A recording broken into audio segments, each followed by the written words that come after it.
चाहे हुए हों जितने भी खंड, चाहे हुए हों जितने भी खंड, भारत रहेगा अब अखंड। बहुत समय पश्चात आपसे मिलकर अत्यंत प्रसन्नता हुई। मैं एंजल वर्मा आप सभी का अखंड भारत में बहुत बहुत स्वागत करती हूँ। इस भाग में हम जानेंगे द चालुक्यास ऑफ बादामी के बारे में, किंतु उससे पहले इस वीडियो को लाइक करना ना भूलें। हमारे चैनल को सब्सक्राइब करें भारत के विषय में ऐसी ही जानकारियों के लिए, और वीडियोस को भी शेयर करें। तो चलिए बिना किसी देरी के इसे शुरू करते हैं। द चालुक्यास ऑफ बादामी। चालुक्य 6वीं और 8वीं शताब्दी ईस्वी के बीच दक्षिण भारत में एक महान शक्ति थे। Pulchin I, the first great ruler of this dynasty, ascended the throne in 540 AD and having made splendid victories, established a mighty empire. उनके पुत्रों प्रीति वर्मन और मंगलेश ने कोंकण के मौर्यों सहित पड़ोसियों के खिलाफ कई सफल युद्ध लड़कर राज्य का विस्तार किया। Pulchin II, the son of Priti Varman, was one of the greatest rulers of Chalukya dynasty. उन्होंने लगभग 34 वर्षों तक शासन किया।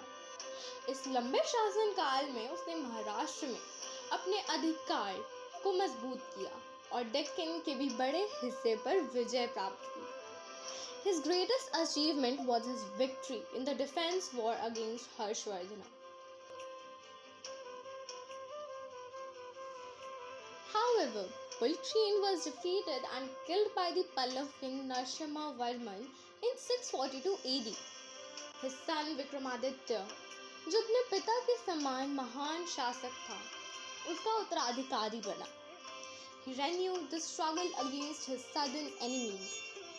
He recovered the former glory of the Chalukyas to a great extent. यहाँ तक कि उनके परपोते विक्रमादित्य द्वितीय भी एक महान योद्धा थे। In 753 AD, Vikramaditya and his son were overthrown by a chief named Danti Durga, who laid foundation of the next great empire of Karnataka and Maharashtra called Rashtrakutas. तो हमने चालुक्यास ऑफ बादामी के बारे में तो जान लिया। अब थोड़ी सी जानकारी दी पल्लवास ऑफ कांची के बारे में भी जान लेते हैं।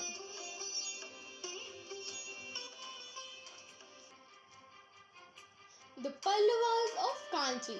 In the last quarter of 6th century AD, the Pallava king Sinhavishnu rose to power and conquered the area between river Krishna and Kaveri.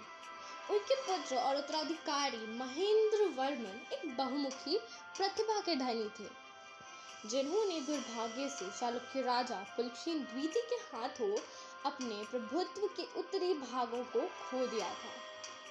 But his son Narasimhavarman I crushed the power of Chalukyas.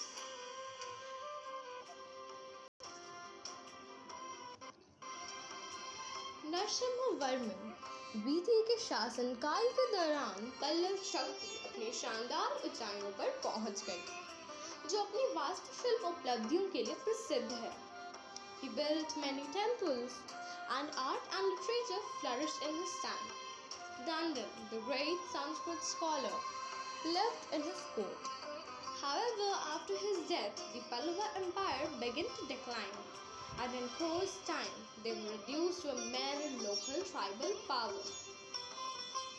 अंततः चोलों ने पल्लव राजा अपराजिता को हरा दिया, और 9वीं शताब्दी the ancient history of India has seen the rise and downfall of several dynasties, जिन्होंने भारतीय इतिहास की स्वर्णिम पुस्तक में अपनी विरासत को आज भी गूंजते हुए छोड़ दिया है।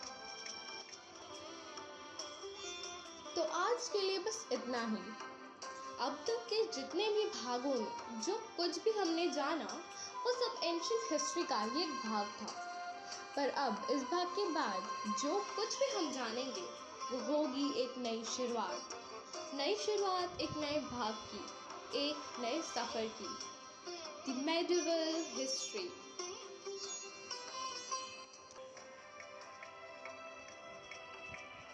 चाहे हुए हो जितने भी खंड, चाहे हुए हो जितने भी खंड, भारत रहेगा अब अखंड। जय हिंद, जय भारत।